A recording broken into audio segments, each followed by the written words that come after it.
আসসালামু আলাইকুম। ঐতিহ্যবাহী ঢাকা কলেজের উচ্চ মাধ্যমিক 20-21 শিক্ষাবর্ষে ভর্তিকৃত ব্যবসায় শিক্ষা শাখার সকল শিক্ষার্থীকে স্বাগত। তোমাদের সঙ্গে আছি আমি সাবিনা তাসমিন, সহকারী অধ্যাপক, ব্যবস্থাপনা বিভাগ, ঢাকা কলেজ। স্নেহের শিক্ষার্থী, তোমাদেরকে আমাদের ভুবনে স্বাগত। নবীন এই শব্দটি একটি পজিটিভ শব্দ। তোমরা আমাদের পরিবারে সাথে আজকে থেকে যুক্ত হলে তোমরা আমাদের পরিবারে সর্বকনিষ্ঠ নবীন সদস্য। নবীন এই শব্দটার মধ্যেই একটি সবুজ সতেজ ভাব আছে। এই সবুজ সতেজ ভাব আমাদেরকে সবসময় আশ্বস্ত করে তোমাদেরকে নিয়ে আমরা অনেক দূর যেতে পারব। তোমরা সেই ভাগ্যবানদের মধ্যে একজন, যারা ঢাকা কলেজে বা আরেকটু সুনির্দিষ্ট করে বলতে গেলে তোমরা কলেজে পড়ার সুযোগ পেয়েছ। তুমি এই মুহূর্তে যখন ক্লাস করছো তখন তোমার বয়সী কোনো ছেলে না মেয়ে কর্মক্ষেত্রে যোগ দিয়ে কাজ করছে এবং তাদের ভবিষ্যৎ অনেকটা অনিশ্চিত। তোমরা সুযোগ পেয়েছ কলেজে পড়ার এবং একটি ঐতিহ্যবাহী কলেজে পড়ার। এই সুযোগটা কাজে লাগাতে হবে এবং কোনো ধরনের প্রলোভনে পড়ে এই সুযোগ থেকে হারিয়ে যাওয়া যাবে না।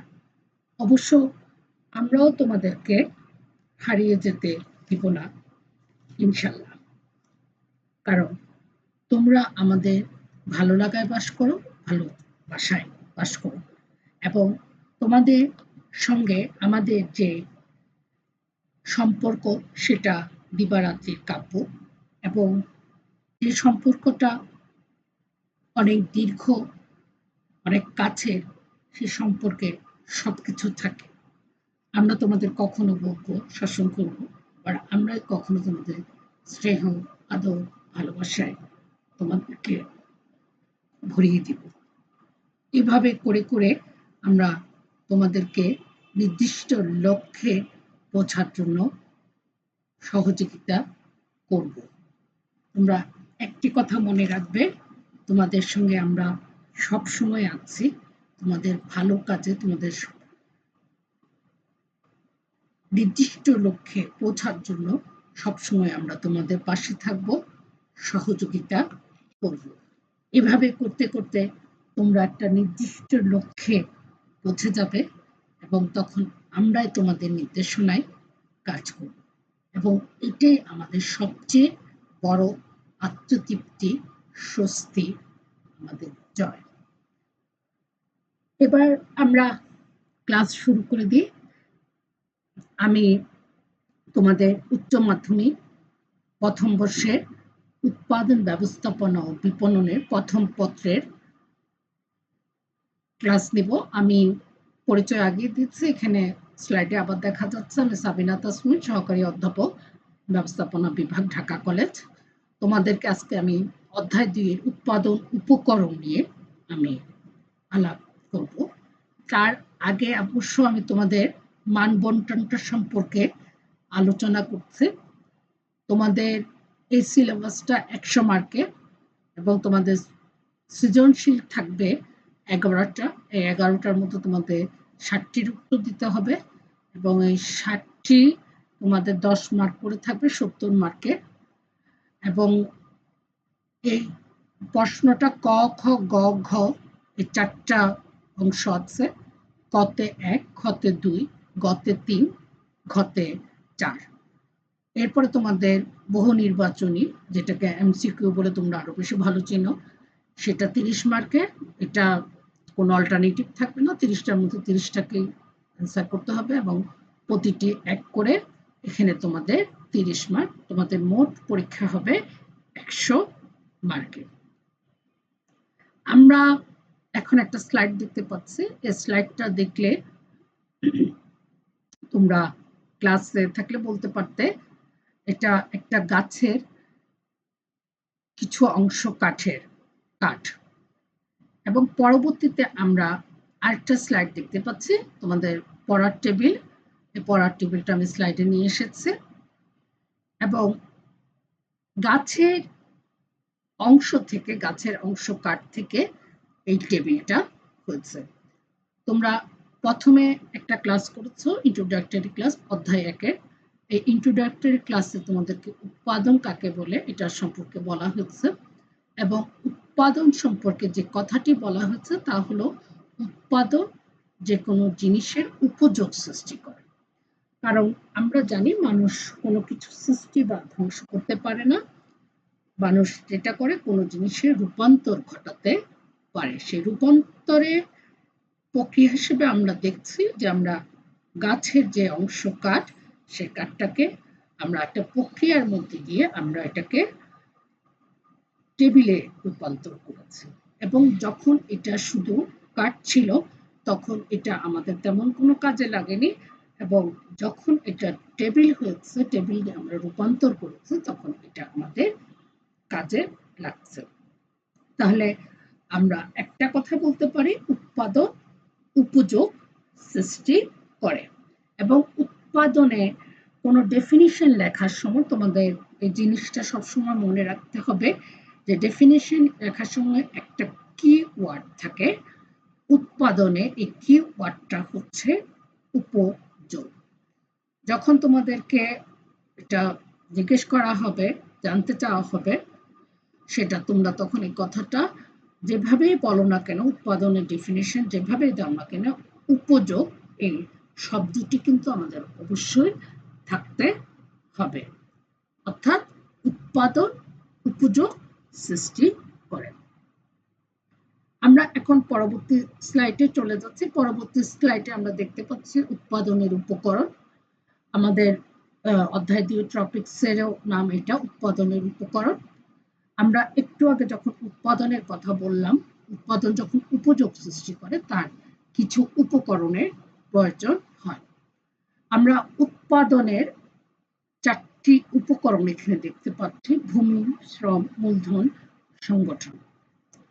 একটি উৎপাদনের জন্য মূলত এই 4টি উপাদান অবশ্যই প্রয়োজন হয়, এবং আমি কি উৎপাদন করছি সেটার উপর নির্ভর করবে আমার উৎপাদনের এই উপকরণগুলো কিরকম লাগবে। আমার কিছু উৎপাদনে হয়তো আমার ভূমির প্রয়োজন বেশি, কিছুতে আমার শ্রম বেশি লাগতে পারে, কোথাও হয়তো মূলধনের আধিক্য থাকবে, এবং সবখানেই উৎপাদন যাই হোক না কেন, এটা বৃহদায়তন বা ক্ষুদ্রায়তন বা পচনশীল দ্রব্য হোক, ইলেকট্রনিক্স দ্রব্য হোক, যেটাই উৎপাদন হয় না করি না কেন, আমাকে কিন্তু সংগঠনের দরকার আছে। তো অতএব আমাদের যদি জিজ্ঞেস করে যে উৎপাদনের মূল উপকরণ কয়টি, আমরা নিশ্চয়ই বলতে পারবো উৎপাদনের মূল উপকরণ 4টি: ভূমি, শ্রম, মূলধন, সংগঠন। এবং আমরা এই স্লাইডে দেখতে পাচ্ছি যে উৎপাদনের উপকরণ, উৎপাদন কাজে ব্যবহৃত উপকরণ। এটা আমরা একটু আগে বলেছি যে আমাদের যে কোনো উপকরণ বেশি বা কম লাগতে পারে। দ্বিতীয় হচ্ছে এটা প্রাকৃতিক, অপ্রাকৃতিক হতে পারে। আমাদের ভূমি যেমন প্রাকৃতিক উপাদান, তেমনি আমাদের সংগঠনকে আমরা অপ্রাকৃতিক উপাদান হিসেবে দেখতে পারি। কিন্তু যে কোনো উৎপাদনে এই 2টা উপকরণ, প্রাকৃতিক এবং অপ্রাকৃতিক উপকরণ, খুব ওতপ্রোতভাবে জড়িত থাকে। 3 হচ্ছে ব্যবহারিক মূল্য আছে। আমরা যখন উৎপাদন করব তখন এটার একটা ব্যবহারিক মূল্য আছে। তোমরা প্রথম অধ্যায়ে জেনেছ যে মা যখন বাসায় বিরিয়ানি রান্না করে তখন এটাকে আমরা উৎপাদন হিসাবে ধরি না, কারণ এটার কোনো বিনিময় মূল্য নেই। কিন্তু একজন মা যখন একটি রেস্টুরেন্ট পরিচালনা করে তখন তার বিরিয়ানির কিন্তু উৎপাদন এবং উপযোগ আছে, কারণ এটার ব্যবহারিক মূল্য আছে। তোমরা প্রথম অধ্যায়ে উৎপাদনের যে ডেফিনিশন থেকে যে বৈশিষ্ট্যগুলো সেখানে তোমরা জেনে থাকবে যে ব্যবহারিক আর্থিক মূল্য না থাকলে তাকে আমরা উৎপাদন হিসেবে দেখতে পারি না। আমরা উৎপাদনের একটি উপাদান ভূমি নিয়ে কথা বলবো। এখানে আমরা কিছু স্লাইড দেখব। এখানে তোমরা দেখতে পাচ্ছ একটা ভূমি, এরপরে একটা কৃষিক্ষেত দেখতে পাচ্ছ, এরপরে তোমরা দেখছো মেঘ, সূর্যের আলো, তারপর আবার আমি যে স্লাইডে মাটি দেখিয়েছি, পানি, পাহাড়, জঙ্গল, এখানে সূর্যের আলো দেখা যাচ্ছে, নদী, গাছ, একটা বড় গাছ দেখতে পাচ্ছ, মরুভূমি। তোমাদের এই স্লাইডগুলো এই কারণেই দেখালাম, ভূমি বলতে সাদা চোখে বা তোমাদের যখন যে বয়সটায় আমিও এটা ভাবতাম যে আমরা যেটা দেখতে পাচ্ছি, কিন্তু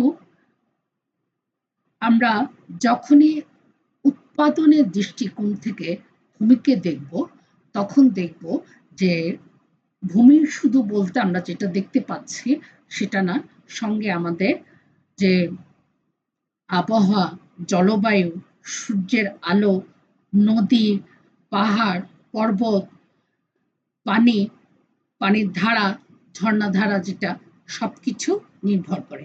এবার আমরা একটু ফর্মালি দেখে থাকি। ভূমি বলতে ওই সকল দ্রব্য ও শক্তিসমূহকে বোঝায় যা জলে, স্থলে, আকাশে, বাতাসে পরিব্যাপ্ত এবং যা মানুষের সাহায্যে প্রকৃতি উপহার দিয়েছে। এখানে তোমাকে একটা জিনিস খুব খেয়াল রাখতে হবে, আমরা যদি পৃথিবীর মানচিত্রের দিকে তাকাই, একটি দেশের মানচিত্রের দিকে তাকাই, তাহলে আমরা দেখতে পারবো কোনো এলাকায় কৃষি জমি বেশি, কোনো এলাকায় কোনো মানচিত্রে মরুভূমিকে আমরা বেশি দেখতে পাচ্ছি, কোথাও নদ নদী বেশি দেখতে পাচ্ছি, কোথাও আবহাওয়ার কারণে, জলবায়ুর কারণে সূর্যের আলো থাকে, কোথাও অন্ধকার থাকে, কোথাও মেরু থাকে, মেরু বরফ পড়ে, কোথাও পড়ে না। তো এইসব সকল দৃষ্টিকোণ থেকে চিন্তা করলে দেখা যায় একটি দেশের উচিত হবে, এবং এটা দেশের পরিকল্পনারই একটি অংশ, যে আমাদের ভূমি, জলবায়ু আমাদেরকে কি সাপোর্ট করে, কোন ব্যাপারটা আমাদেরকে সাপোর্ট করে। আমার ভূমি যদি সাপোর্ট করে যে আমাকে এই দ্রব্যটি উৎপাদনে, তাহলে সরকারের উচিত হবে এই দ্রব্যটির ব্যাপারে কৃষককে, যে উৎপাদনকারীকে সাহায্য করা।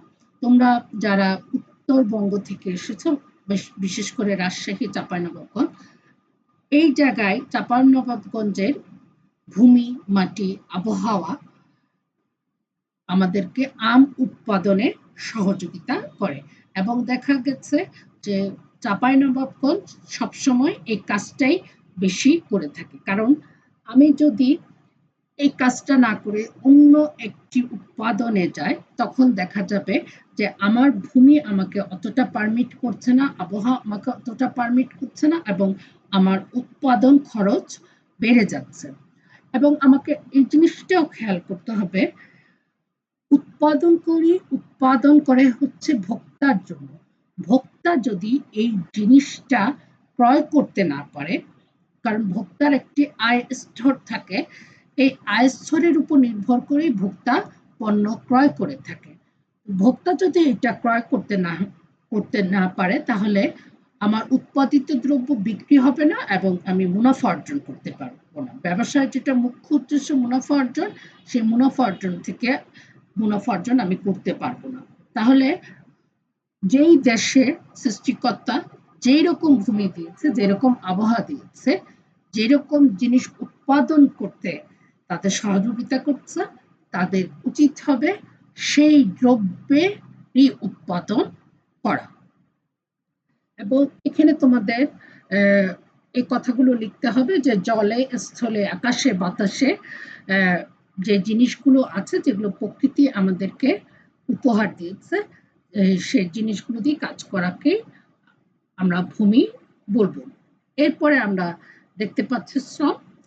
আমরা স্লাইডে দুজন ব্যক্তিকে দেখতে পাচ্ছি, দুজন শ্রমিককে দেখতে পাচ্ছি। এবার আমরা একটু ফর্মালি শ্রম বলতে কি বুঝি এটা দেখি।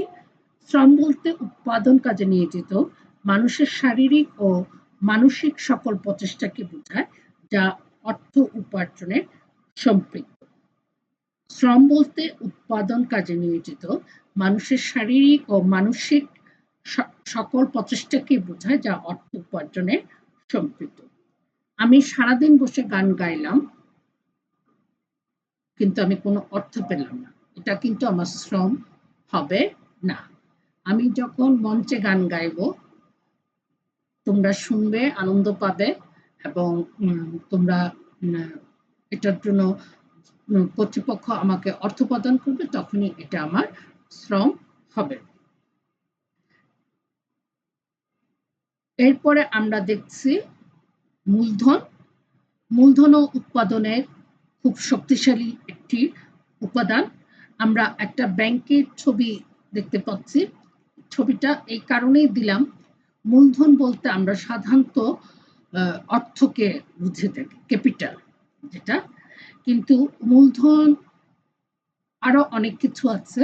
এখানে তোমরা একটি ঘড়ির ছবি দেখতে পাচ্ছ, সময়ও কিন্তু মূলধনের একটি অংশ। তুমি যদি ঠিক সময়ে বাজারে তোমার পণ্য পৌঁছাতে না পারো, তাহলে কিন্তু তোমার পণ্যের উৎপাদন বিক্রি হবে না, এবং বিক্রি না হলে মুনাফা অর্জিত হবে না, অর্থাৎ উৎপাদনের মূল যে লক্ষ্য সেটা আমার হবে না। এবং আমার শক্তি, সামর্থ্য, এই জিনিসটাও কিন্তু মূলধনের একটি অংশ। এবার আমরা একটু ফর্মালি দেখে নিই, যে সকল দ্রব্য সামগ্রী মানুষের শ্রম দ্বারা উৎপাদিত এবং যা বর্তমানে ভোগের জন্য পুনরায় উৎপাদন কাজে ব্যবহৃত হয়, তাকে অর্থনীতিতে মূলধন বলে। এখানে যেহেতু আমরা ফর্মালি এই কথাটা বারবার বলছি, তার মানে কি কোনো একটা ব্যাপারে কিছু ইনফর্মাল ব্যাপার আছে, কিছু ফর্মাল ব্যাপার আছে। সাধারণত একটি পরিবার যখন কিছু সঞ্চয় করে, তখন এটা শুধু টাকার মধ্যে, আমার একটা সঞ্চিত অর্থের মধ্যে সীমাবদ্ধ থাকে। কিন্তু যখন একটি প্রাতিষ্ঠানিক দিক থেকে আমরা চিন্তা করব, একটি অর্গানাইজেশনের দিক থেকে চিন্তা করব, তখন দেখা যায় উদ্যোক্তা যখন যেই ইনভেস্ট করে, এবং ইনভেস্ট করার পর যেই লভ্যাংশটা হয়, লাভটা হয়, মুনাফা হয়, সেই মুনাফাকে আবার তার বর্তমান ক্যাপিটালের ইনভেস্টের সঙ্গে যোগ করে আবার যখন সে এটা প্রতিষ্ঠানে ব্যবহার করে, তখনই কিন্তু এটাকে আমরা মূলধন বলতে পারি। এখানে তোমরা দেখো পুনরায় কথাটা এখানে আছে, যে সকল দ্রব্য সামগ্রী মানুষের শ্রম দ্বারা উৎপাদিত এবং যা বর্তমানে ভোগের জন্য পুনরায় উৎপাদন কার্যে ব্যবহৃত হয়, তাকে অর্থনীতিতে মূলধন বলা হয়। আমরা এখানে একটি স্লাইড দেখতে পাচ্ছি, যেখানে টাইপস অফ ক্যাপিটাল লিখেছে। এখানে ফিনান্সিয়াল কথাটা লিখেছে, হিউম্যান লিখেছে, ন্যাচারাল লিখেছে। ফিনান্সিয়াল ব্যাপারটা আমরা তোমাকে বললাম যে উদ্যোক্তা প্রথমে যে নগদ অর্থটা দিয়ে থাকে। আর ন্যাচারাল ব্যাপারটাও তোমাদের সঙ্গে আমরা একটু আলাপ করেছি, যে যেই দেশ সৃষ্টিকর্তা যেই দেশে যেরকম ভূমি আবহাওয়া দিয়েছে, এবং উদ্যোক্তা সেই অনুসারে তার কাজটা করে থাকবে। দ্বিতীয় আমরা একটা দেখছি যে হিউম্যান, এটা কিন্তু খুব ইম্পর্টেন্ট একটা ব্যাপার। এটাও কিন্তু এক দৃষ্টিতে আমাদের একটা ক্যাপিটাল। আমার সততা, আমার ধৈর্য, আমার সহিষ্ণুতা, আমার সচেতনতা বোধ, এগুলো কিন্তু এবং আরো যেগুলো যেগুলো ভালো যে কোয়ালিটি একটি মানুষের মধ্যে আমরা চাই, তোমাদের মধ্যে আমরা চাই, তোমরাও আমাদের মধ্যে চাও, এই জিনিসগুলো কিন্তু একটি প্রতিষ্ঠানের হিউম্যান ক্যাপিটাল। আমার সততা থাকলে, আমার ক্রিয়েটিভিটি থাকলে, আমার সহিষ্ণুতা থাকলে, আমার একটি সুস্থ মানসিকতা থাকলে, এটা কিন্তু আমার প্রতিষ্ঠানের জন্য একটি মানবিক মূলধন হিসেবে গণ্য হবে। এরপরে আমরা দেখব সংগঠন। সংগঠন উৎপাদনের খুব গুরুত্বপূর্ণ একটি উপাদান। সংগঠন দুইভাবে হয়ে থাকে, ফর্মাল, ইনফর্মাল। আমরা একটা ইনফর্মাল সংগঠনের ছবি দেখছি, এটা একটি জয়েন্ট ফ্যামিলি, সবাই আছে, বাবা মা আছে, ভাই বোন আছে, দাদা দিদা আছে, খুব আনন্দে তারা আছে। আরেকটি ছবি দেখতে পাচ্ছি, বাবা মা আছে, সঙ্গে তাদের সন্তানরা আছে। তোমরা আমাকে জানাবে কে দাদা দিদার সঙ্গে থাকো, এরকম মজার আবহাওয়াতে কে কে থাকো, আমাকে কমেন্ট বক্সে জানাবে। এরপরে আমরা দেখব আমরা সংগঠনকে ফর্মালি কিভাবে দেখতে পারি। নির্দিষ্ট উদ্দেশ্য সাধনের জন্য উৎপাদনের উপাদানগুলোকে একত্রিত করে তাদের মধ্যে সমন্বয় বিধানপূর্বক কোনো প্রতিষ্ঠান গঠন, পরিচালনা ও নিয়ন্ত্রণের কাজই হলো সংগঠন। সংগঠন তখনই হবে যখন আমরা এটাকে ফর্মালি চিন্তা করব। এই ফর্মালি চিন্তার মধ্যে আমার একটা নির্দিষ্ট উদ্দেশ্য থাকবে এবং সেই উদ্দেশ্যকে অর্জন করার জন্য যে উপকরণগুলো থাকে, ভূমি থাকে, শ্রম থাকে, মূলধন থাকে, এদের মধ্যে একটা সমন্বয় সাধন করাই হচ্ছে সংগঠনের কাজ। আমরা এতক্ষণ ইনফর্মাল সংগঠনের কিছু দেখলাম, ছবি দেখলাম। এখন আমরা একটি ফর্মাল সংগঠনের ছবি দিচ্ছি, আমাদের কলেজ, আমাদের মূল প্রবেশদ্বার। আমরা ভীষণ অধীরভাবে অপেক্ষা করছি তোমাদের জন্য। তোমরা করোনার সমস্যা শেষ হয়ে গেলে, আমার মনে হচ্ছে ঢাকা কলেজের স্টুডেন্টরা হয়তো করোনার ভ্যাকসিন তৈরি করে ফেলবে। তো আমরা এই প্রবেশদ্বারে তোমাদেরকে স্বাগত জানাবো। তোমরা এই প্রবেশদ্বারের মাধ্যমে, ফটকের মাধ্যমে তোমরা আমাদের মূল কলেজে প্রবেশ করবে। আমি লাস্ট একটি স্লাইড তোমাদের দেখাচ্ছি। এখানে তোমরা দেখতে পাচ্ছ যে ল্যান্ড আছে, লেবার আছে, ক্যাপিটাল আছে, অর্গানাইজেশন আছে। অর্গানাইজেশনকে অনেকে এন্টারপ্রেনিউরশিপ হিসাবেও দেখে এবং এই চারটা তীর কিন্তু প্রোডাকশনের দিকে আসছে। অর্থাৎ এই চারটা মিলে প্রোডাকশন এবং উদ্যোক্তার বা অর্গানাইজারের কাজ হচ্ছে এই তিনটা উপকরণকে সমন্বয় সাধন করা। তোমরা ফার্স্ট ইয়ার আইবিতে পড়ে থাকবে, ব্যবসায় সংগঠন ও ব্যবস্থাপনায় সংগঠন সম্পর্কে পড়ে থাকবে। তোমরা একটা জিনিস জানো যে সংগঠন হচ্ছে সম্পর্ক নির্দেশ করে। অর্থাৎ আমরা একটু আগে আমাদের কলেজে যে ছবিটা দেখলাম, দেখা গেছে যে এখানে প্রিন্সিপাল স্যার আছেন এবং প্রিন্সিপাল স্যার জানে যে অনলাইন ক্লাস এখন হবে এবং অনলাইন ক্লাস করতে গেলে কাকে কাকে কিভাবে নির্দেশনা দিতে হবে, এবং উনি ওভাবেই নির্দেশনা দিচ্ছেন, ওভাবেই উনি সবার মধ্যে সমন্বয় করছেন, রুটিন দিয়ে দিচ্ছেন, কার রুটিন কখন হবে, কোন সময় থেকে হবে, কে কখন ক্লাস নেবে, এই প্রত্যেকটা জিনিস উনি সমন্বয় সাধন করে এই ক্লাসটার গতিটাকে ত্বরান্বিত করা সম্ভব হচ্ছে। তোমাদের আমি খুব অল্প একটু পড়িয়েছি কারণ এটা আমাদের ইন্ট্রোডাক্টরি ক্লাস। আমি ক্লাসে থাকলে, তোমরা আমার সামনে থাকলে আমি আসলে আজকে কোনো কিছুই পড়াতাম না, আমি তোমাদের সবার কথা বলতাম, আমার নিজের গল্পও করতাম। তোমরা কে কোন ক্লাস, কলেজ, স্কুল থেকে এসেছো, কেন কমার্স পড়ছো, আগের ব্যাকগ্রাউন্ড কমার্সে কিনা, এই জিনিসগুলো আজকে জানতাম। তারপরেও আজকে যে অল্প একটু পড়িয়েছি, এখানে তোমাদের কোনো জিজ্ঞাসা থাকলে আমাকে কমেন্ট বক্সে দিবে। আমি পরবর্তী ক্লাসে চেষ্টা করব তোমাদের এটা সলিউশন করার। সাথে তোমরা যে জিনিসটি দিবে সেটি হচ্ছে তোমাদের নামটা দিবে, রোল নাম্বার দিবে এবং সেল ফোনের নাম্বারটা দিবে। তোমাদের সঙ্গে আমি এটা তোমাদের উপস্থিতি হিসাবে ধরা হবে এবং আমি প্রয়োজন বোধে তোমাদেরকে ফোন করে আমি জেনে নিব যে ক্লাসে আমার কাছে তোমাদের কোনো জিজ্ঞাসা আছে কিনা।